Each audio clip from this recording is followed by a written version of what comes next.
Bonjour Rudy Hook, nous sommes heureuses de faire cette interview avec toi aujourd'hui.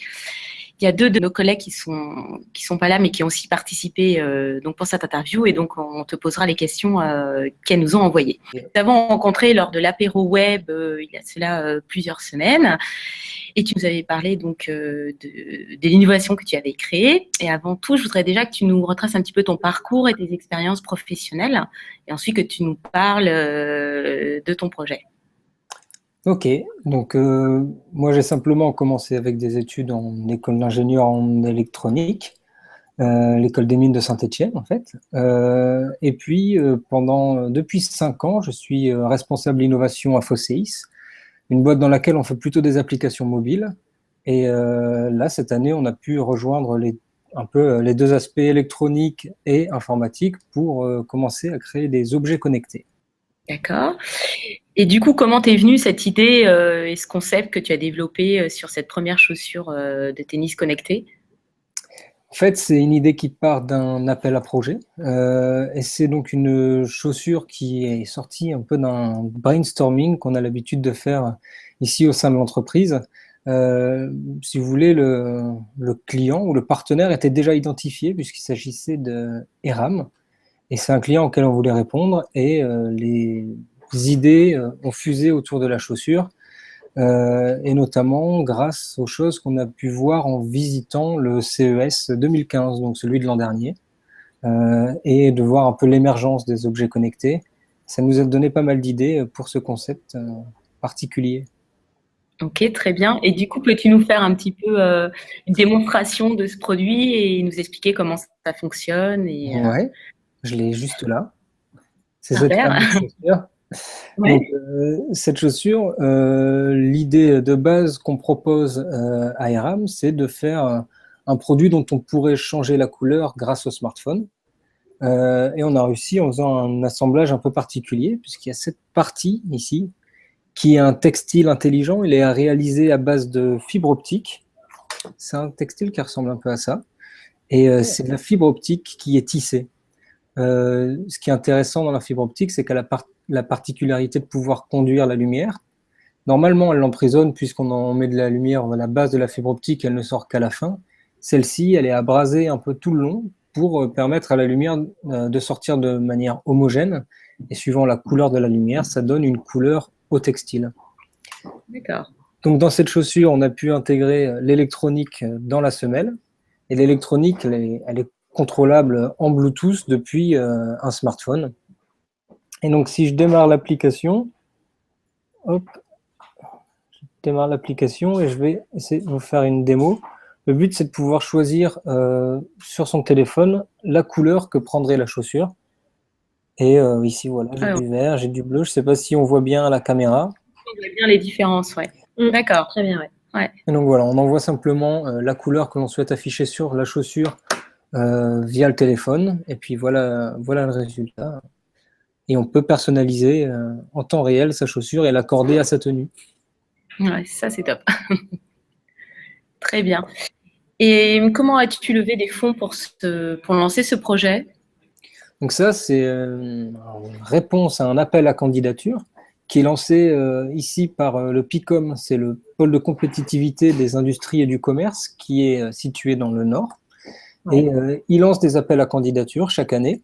Là où on a proposé notre petit dossier en disant on veut faire une chaussure qui change de couleur. ERAM étant dans le jury, il y a plein de retailers dans le jury, entre autres il y avait Auchan, Decathlon, ERAM, Leroy Merlin. Ils reçoivent la quarantaine de dossiers des participants et ils peuvent sélectionner les dossiers qui leur plaisent le plus. En l'occurrence, on a été sélectionné et on a pu réaliser ce projet avec une enveloppe de subvention de la région et du FEDER, donc de l'Europe, de l'Union européenne. Ouais, c'est ce qui vous a permis, voilà, de développer toute la technicité pour ce produit en partenariat Exactement. avec Brand. D'accord. C'est ça, ils subventionnent à hauteur de 50% le temps qu'on a estimé passer pour réaliser le projet. Donc c'est intéressant Oui. pour de la R&D puisque c'est pas un contrat dans lequel on fait rentrer de l'argent pour la société, mais réellement une idée innovante sur laquelle on parie. Et donc c'est à moindre coût. D'accord.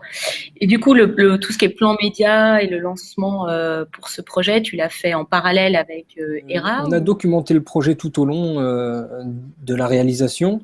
Savoir que quand on démarre, on n'a pas encore sélectionné et on n'imagine pas que ça va ressembler à quelque chose de sympa comme ça.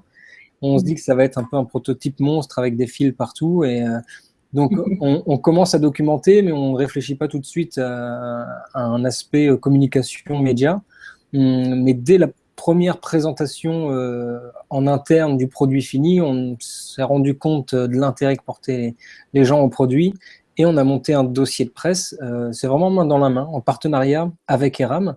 C'est intéressant parce que comme on avait documenté tout le projet, on a récupéré toutes les photos, les rushs vidéo et on a profité aussi de la puissance de frappe d'une marque comme celle d'ERAM qui a pu publier son dossier de presse et on a eu un retour de beaucoup de journalistes très rapidement.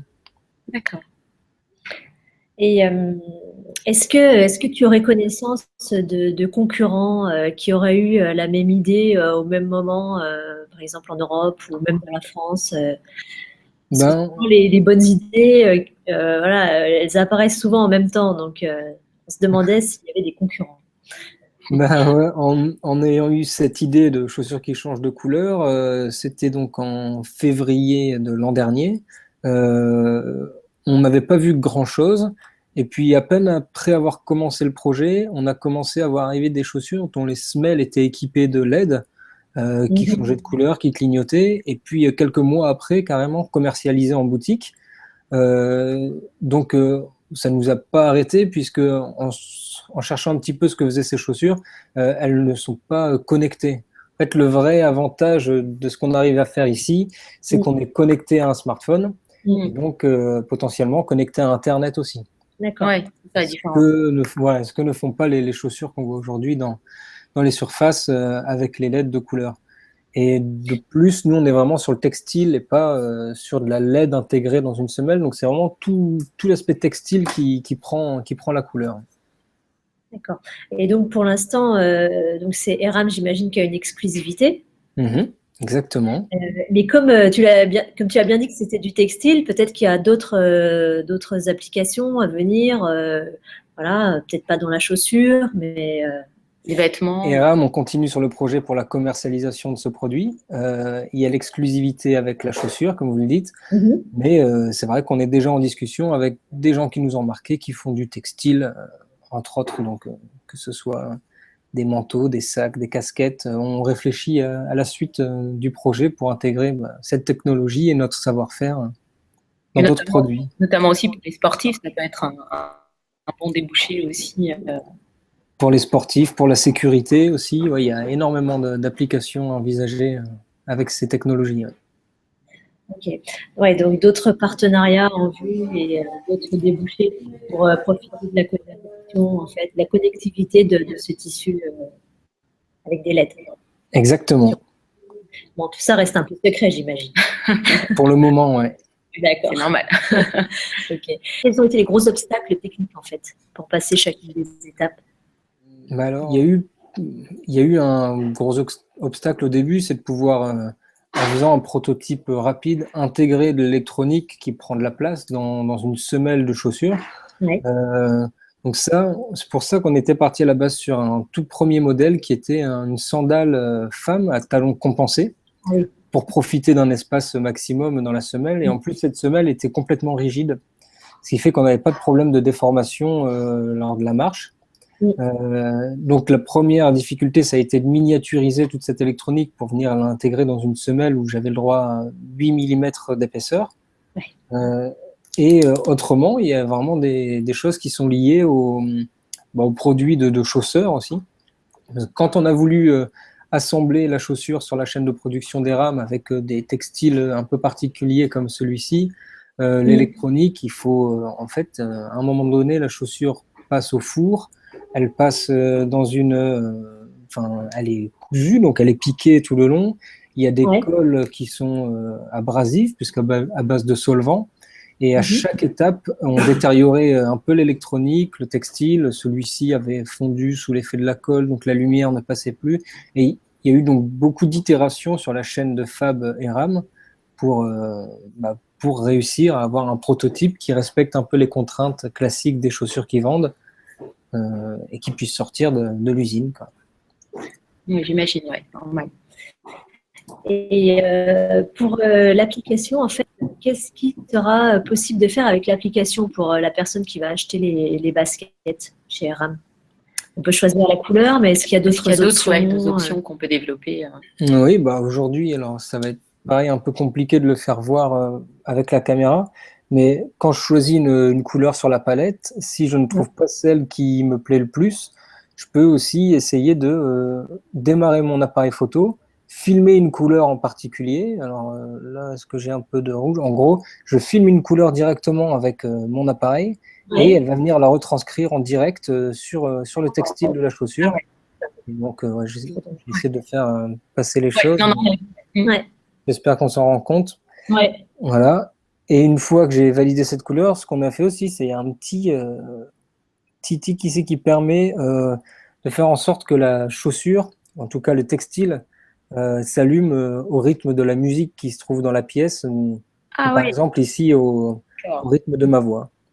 Ok. Donc, ça, c'est les premières applications qui s'appliqueraient du coup à la chaussure. Et comme on est connecté à Internet, et puis que c'est notre téléphone, on peut imaginer faire clignoter la chaussure lorsqu'on reçoit un appel, lorsqu'on reçoit un mail.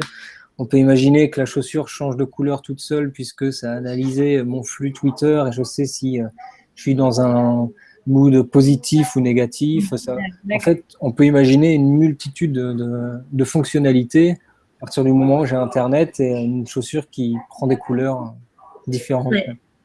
Donc par la suite, il pourrait y avoir d'autres fonctions qu'on pourrait mettre en place sur l'appli. En fait, maintenant que l'objet est réalisé, on peut faire évoluer l'application. Effectivement, à chaque mise à jour, on pourrait, à l'intérieur, il y a des choses qu'on n'exploite pas encore, mais qui sont déjà intégrées, comme le capteur de température, l'accéléromètre, ce qui permet d'avoir en fait le nombre de pas qu'on fait, la température, etc. En faisant des simples mises à jour de l'application, on pourrait faire évoluer tout le système. Ouais. D'accord. C'est super marrant, hein. Ça donne vraiment envie de les avoir. Quand est-ce qu'on va pouvoir les acheter, ces chaussures? On espère qu'on pourra tous les acheter en courant d'année 2016. Ce sera certainement fin d'année 2016. Fin d'année 2016. Et est-ce que tu sais un petit peu déjà le prix de vente en magasin pour ce type de produit? On est en train d'étudier en ce moment même les coûts de revient de l'électronique en production de masse. Et donc, une fois qu'on aura identifié un peu ce coût de revient, on pourra imaginer de combien on va surcharger le prix d'une chaussure classique.